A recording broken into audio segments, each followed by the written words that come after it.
Selamat datang di Nasihat Ayah. Jangan lupa subscribe kalau kamu suka kontennya ya. Selamat datang di episode baru dari Nasihat Ayah, di mana gue akan memilih beberapa komentar untuk ditanyakan langsung ke ayah. Nah, ini kita baru pertama kali sebenarnya bikin kayak gini ya, karena kita ngeliat ternyata banyak juga orang-orang yang nanya di komen ya. Pertanyaan entah itu follow up question dari video yang kita buat ya kan, atau ya pertanyaan yang emang dia pengen tanya aja dari dulu gitu. Iya. Ada beberapa yang sudah saya pilih, mudah-mudahan bisa mewakili mayoritas dari penonton. Kita mulai langsung ya. Gimana caranya biar kita tuh bisa mencintai makhluk itu sekedarnya aja? Daripada kita misalnya mencintai terlalu berlebihan yang nantinya akan membuat kita kecewa, sedih, depresi, atau bahkan lupa dengan keberadaan Tuhan. Ya, jadi kita gini, makhluk itu kan pasti punya kelemahan. Jadi setiap yang kita cintai harus kita lihat, kita renungkan secara utuh kekurangan dia apa. Jadi kalau misalnya kita melihat orang itu kan kadang-kadang kalau seperti ayat tempo hari mengatakan bahwa melihat dengan kacamata nafsu, ya kan, itu pasti akan melihat yang indah-indahnya aja. Nah, kita disuruh melihat orang itu bahwa setiap makhluk pasti ada kekurangannya. Kesatu itu. Kedua, bahwa setiap pertemuan ada perpisahan.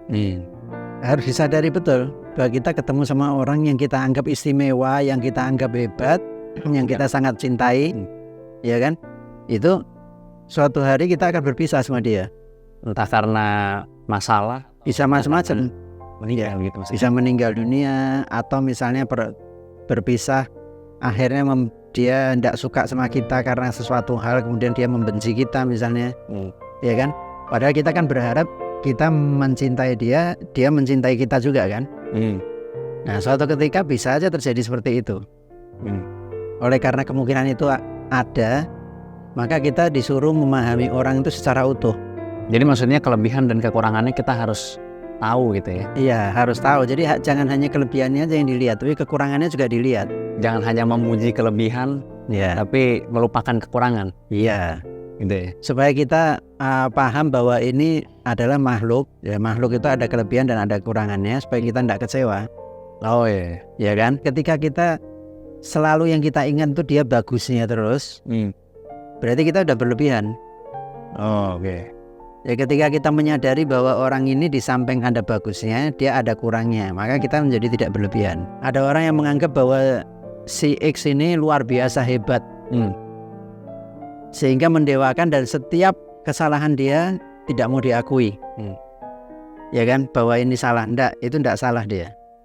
Dia benar, cuman dia begini misalnya. Ada alasan-alasan. Nah, begitu kita sudah membuat-buat alasan untuk menutupi kekurangan orang itu, maka kita sudah berlebihan. Kalau misalnya kita masih malas kerja, kita harus kawin dulu nggak buat nyari motivasi biar wah saya jadi rajin semangat sekarang udah ada istri di rumah. Oh, enggak bisa begitu. Malas kerja kok kawin, mau kasih makan apa buat istrinya? Ya, soalnya di sini kan malas kerja gitu. Iya. Enggak boleh. Jadi ceritanya ada seseorang yang dia malas kerja, dan setiap manusia itu kan kerja itu kadang butuh motivasi. Mungkin dia berpikir saya butuh motivasi, maka dari itu saya menikahi orang untuk menjadikan supaya orang ini memotivasi saya gitu. Nah, itu kan dia berarti ego kan, semuanya untuk kepentingan dia. Orang suruh bekerja untuk dia kan. Jadi ya artinya gini, kalau orang masih malas-malas ya nggak bisa dia kawin. Orang menikah itu kan berarti apa? Mengambil, kalau ini laki-laki ya kan, kalau bicara masalah malas kerja kan pasti laki-laki ini yang harusnya sih laki-laki. Nah, ya. Tapi belakangan ini emang ada yang viral juga, laki-laki nggak kerja, cewek yang kerja lumayan banyak tuh viral gitu. Iya. Ya enggak tahu, perubahan ini bisa aja terjadi seperti itu kan. Tapi yang penting sekarang laki kayaknya. Ya, ini kita bicara laki dulu ya. Kalau dia sendiri mau menikahi seorang wanita, kemudian dia malas bekerja, mau dikasih makan apa istrinya? Gitu lah. Tapi kan rezeki dari Allah. Nah, rezeki dari Allah kita kan harus menjemput. Kan rezeki dari Allah itu artinya Allah ini menyebarkan rezeki di muka bumi ini. Sekarang ini banyak sekali rezeki di sekitar kita. Bukan berarti Allah ngantarkan rezeki ke rumah kamu, bukan. Itu bansos namanya. Nah, itu bansos. Itu Pak Presiden yang ngantar-ngantarkan gitu kan. Allah itu menyebarkan rezeki di muka bumi ini, semua. Kalau enggak dikasih sama Allah, enggak bisa kita. Tapi siapa tahu istri saya rezekinya bagus. Jadi saya kalau kawin sama dia saya jadi kaya. Bisa aja begitu berpikiran. Nah itu kan pikiran-pikiran yang tidak rasional ya, tidak masuk akal. Loh kan 2 rezeki menjadi 1. Sebelumnya saya 1 rezeki, makanya saya pengangguran kan gitu, bisa aja. Ya tidak boleh orang tanpa usaha. Kan itu kepantasan hidup itu juga harus dipertimbangkan. Kepantasan hidup bahwa orang itu harus mempunyai penghasilan supaya dia bisa membiayai dirinya dan orang lain. Kalau dia malas-malasan tidak kerja, ya mau ngasih makan dia siapa? Karena orang begitu dia menikah, itu ada kewajiban memberikan nafkah kepada keluarga. Ya dia harus semangat. Ini kan malas bekerja disebutnya kan? Malas ya. Nah ya malas bekerja itu kan berarti kan wataknya dia. Bukan karena tidak ada pekerjaan, bukan karena dia pengangguran. Lain. Kalau orang bicara misalnya saya pengangguran tapi menikah, itu lain lagi ceritanya. Tapi kalau dia bilang malas bekerja terus mau menikah, ya tidak bisa. Nggak bisa ya? Nggak bisa. Kan justru itu harus dijadikan motivasi sama dia bahwa dia harus semangat supaya dia punya penghasilan sehingga dia bisa menikah kan gitu. Orang kan menikah itu harus punya rasa tanggung jawab. Kan ayah dulu pernah kamu tanyakan apa syaratnya seorang suami, kan nomor 1 apa? Tanggung jawab kan? Nah ya. Kalau tidak punya rasa tanggung jawab, dia menikahi seorang perempuan gimana nanti? Di antaranya kenapa harus punya rasa tanggung jawab? Karena dia harus menghidupi keluarganya gitu loh. Jangan-jangan lagi nanti begitu nikah langsung istrinya hamil. Nah kan lebih repot lagi. Munculkan semangat dulu bahwa saya harus bekerja dengan baik supaya saya bisa segera menikah. Nah gitu loh. Justru itu didorong. Justru itu yang dijadikan semangat gitu ya. Dijadikan semangat, jangan dibalik. Jangan nikahnya yang akan memberikan dorongan, tidak bisa. Berarti kalau pengangguran nggak boleh nikah berarti ya? Ya tidak bisa. Dia mau menghidupi keluarganya gimana nanti? Sisa warisan? Ya kalau warisannya 10 triliun atau 20 triliun boleh lah. Kalau warisannya cuma di bawah 1 miliar ya jangan. Karena sebentar aja pasti habis. Kebutuhan orang rumah tangga itu kan bukan cuman makan dan minum aja kan, ada yang lain-lain gitu loh. Anak laki-laki harus didorong untuk keluar dari rumah biar dia bisa bergaul, bisa tough ya. Karena berlian itu dibuat tidak hanya dengan 1 kali benturan, ratusan bahkan ribuan benturan. Tapi gimana kalau dia introvert ya? Apakah tetap dipaksa juga keluar? Anak yang introvert. Introvert itu kan sebetulnya dia menghindari sosialisasi gitu kan. Jadi dia misalnya lebih condong di rumah dan sebagainya. Ya itu ada, pertama harus ada paksaannya juga. Ya kan, paksaan disertai dengan motivasi tentu. Dan orang tidak boleh kan, sekarang saya lihat sering orang ngomong, oh saya introvert kok saya tidak bisa. Nah kalau dia sadar bahwa dia introvert, dia harus berusaha juga untuk menyesuaikan diri dengan lingkungan. Karena manusia itu sekali lagi dikasih akal juga harus berpikir bahwa ini saatnya saya harus bisa menyesuaikan diri dengan lingkungan. Saya harus masuk lingkungan baru dan sebagainya. Jadi ya memang tetap harus dipaksakan. Tetap harus dipaksakan ya. Dengan motivasi, tentunya perlahan-lahan kan, perlahan-lahan. Misalnya dia tidak biasa bergaul dengan orang banyak, ya sudah, ada sahabat-sahabatnya, ya kan, suruh dia melakukan kegiatan bersama dengan sahabatnya, mungkin beberapa orang. Karena kepribadian yang introvert itu ya dia kalau mau dia tidak sulit untuk berusaha. Yang membuat manusia superior di antara makhluk lainnya, kalau menurut aku salah satunya itu kemampuan beradaptasi. Ya, salah satunya. Kalau kita sulit beradaptasi, aku bilang sih ya kita rugi kalau menurut aku gitu. Karena pasti banyak peluang-peluang yang lewat, yang karena kita nggak bisa beradaptasi gitu. Orang introvert kan kesulitannya diantaranya itu beradaptasi dengan lingkungan baru kan. Dia kalau orang yang sudah lama dia kenal ini mungkin dia masih bisa, tapi kalau suruh masuk ke lingkungan baru dia gamang gitu. Nah ini satu-satunya jalan ya harus dilatih perlahan-lahan gitu loh. Ya tapi aku juga pernah dengar dari Raditya Dika, dia salah seorang penulis, komedian dan lain-lain lah, pokoknya sangat terkenal. Dia bilang introvert itu sebenarnya sama ekstrovert bedanya cuma di cara ngecas energinya aja katanya. Kalau misalnya introvert ngecas energinya dengan cara menyendiri, layaknya sebuah handphone lah. Kalau ekstrovert dengan cara bersosialisasi, katanya bedanya itu aja sebenarnya. Dan introvert itu beda sama pemalu ya katanya ya, lain katanya. Ya introvert itu dia merasa nyaman dengan lingkungan yang dia sangat kenal gitu kan. Iya. Jadi dia kalau teman biasanya dia sahabat juga sahabatnya sedikit, 1-2 orang gitu kan. Tapi kan kebiasaan begitu itu bisa dilatih gitu loh. Bisa dilatih. Seperti otot kita juga bisa dilatih, maka perasaan kita juga bisa dilatih. Pikiran kita juga bisa dilatih.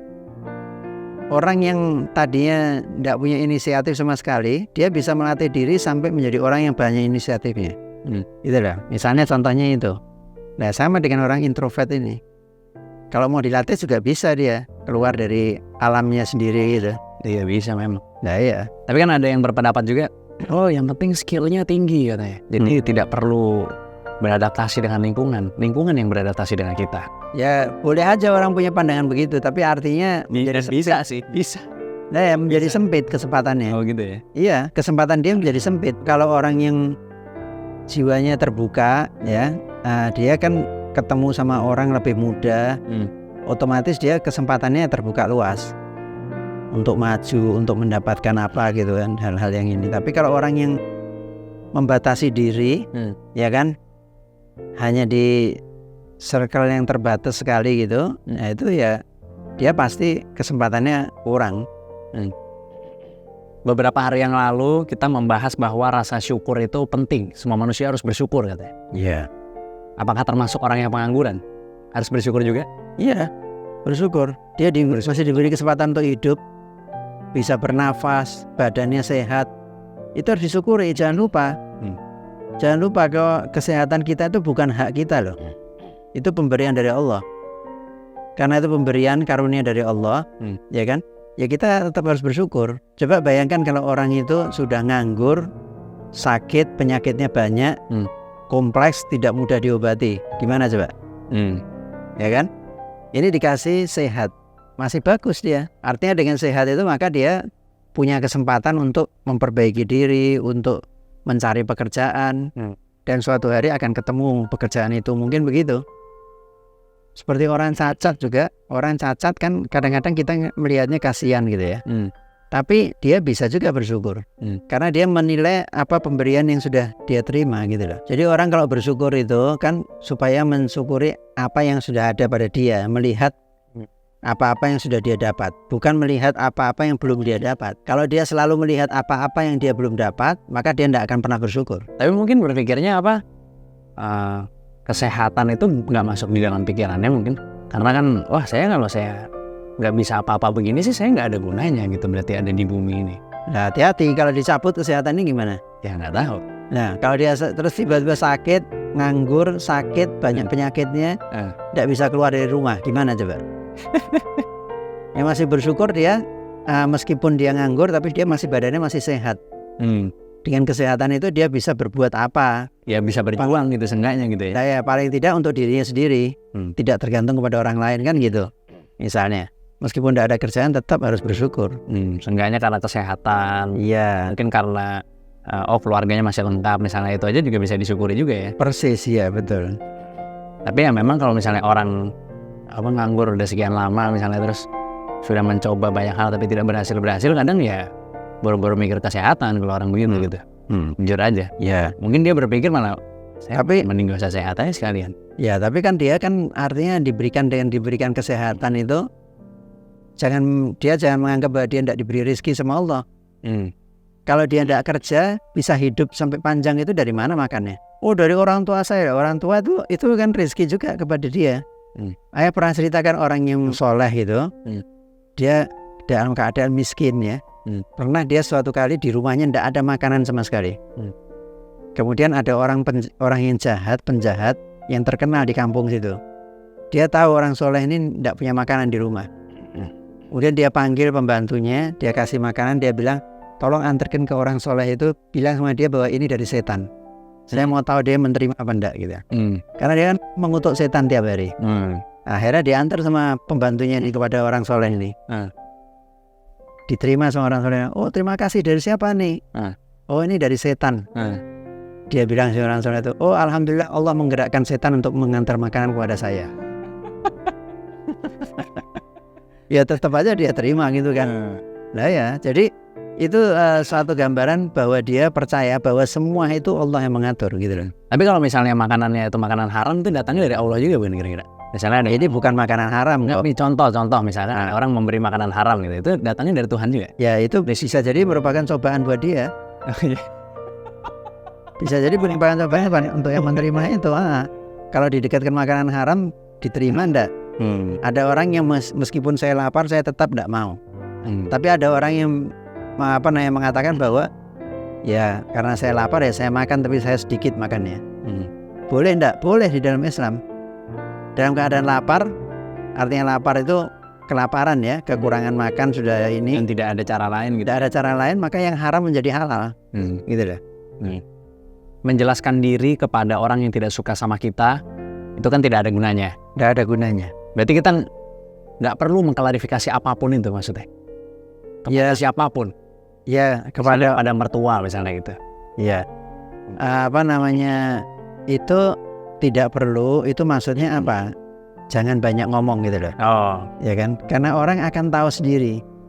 Orang akan tahu sendiri sebenarnya itu tuduhan-tuduhan kepada kita itu benar apa enggak. Orang akan tahu sendiri. Dan kalau orang yang baik sama kita, dia sudah yakin, dia tahu bahwa kita ini orang baik gitu.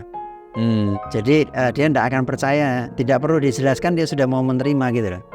Tapi kalau orang yang jahat sama kita, ya kan, kita jelaskan seperti apapun, jahat atau tidak suka sama kita, seperti apapun kita jelaskan, dia tetap aja tidak akan percaya sama kita karena dia tidak suka sama kita. Tapi kan kita perlu membela diri kan, maksudnya saya begini alasannya karena begini, dengan pemikiran kita yang positif di mana mungkin dia bisa mengerti. Ini berkaitan dengan kata-katanya Sayyidina Ali bin Abi Thalib kan? Betul. Ya, maksudnya Sayyidina Ali bin Abi Thalib itu kalau kita menjumpai orang yang jahat sama kita, itu dia menuduh kita macam-macam. Tidak usah kita jelaskan. Kenapa? Karena percuma kita mau jelaskan juga, dia memang tujuannya untuk memfitnah kita misalnya itu kan. Tapi kita tahu dari mana orang suka atau tidak suka yang secara definite 100% gitu. Kan bisa aja kita mikirnya dia nggak suka, tapi sebenarnya enggak, dia biasa-biasa aja sama kita. Kan bisa aja. Enggak, kalau orang membuka rahasia orang atau bicara tentang keburukan orang di depan orang banyak misalnya, itu pasti orang itu jahat. Gitu ya. Sudah pasti ya. Kalau buat ngelawak doang misalnya, tidak boleh ngelawak gitu. Ngelawak menjelekkan orang tidak boleh, dosa. Tapi belum tentu jahat orang itu. Sekarang misalnya gini ya, kita melakukan kesalahan, terus ada orang menegur kesalahan kita itu di depan orang banyak, itu dia pasti jahat orang itu. Ya bisa jadi. Jadi harusnya dia menegurnya itu secara tertutup. Saya lihat Anda begini-begini, itu kan tidak benar, itu harusnya begini-begini. Nah, itu orang baik begitu.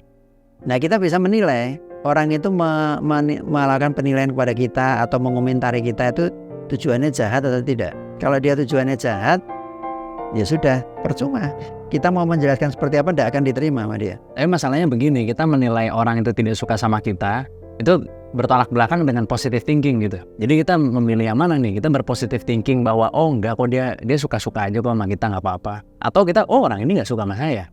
Kita harus gimana? Ya, positive thinking itu bukan unlimited. Semuanya kita positive thinking, enggak. Positive thinking itu ke dalam diri kita. Jadi kita misalnya kita menerima musibah, kita positive thinking, oh ini sebagai ujian supaya saya makin kuat. Nah, itu positive thinking. Kalau keluar jangan positive thinking berarti. Jadi gini, ke dalam diri kita, kalau ke dalam diri kita itu positive thinking. Tapi kalau ini kan lain lagi. Ini kan orang misalnya kan bisa berprasangka sama orang. Oh, orang ini tidak suka dengan saya. Ternyata itu hanya sekedar prasangka gitu kan. Ya harus dilihat betul. Artinya ini tujuannya fitnah atau hanya sekedar apa-apa dia mendapat informasi yang keliru. Kalau dia mendapat informasi yang keliru, kita lihat orang ini orang yang suka sama saya apa enggak. Kalau enggak suka sama saya, ya sudah, enggak perlu dikomentari. Karena bagaimanapun informasi keliru atau benar, dia tetap akan mengeluarkan kata-kata yang enggak baik kepada saya gitu lah.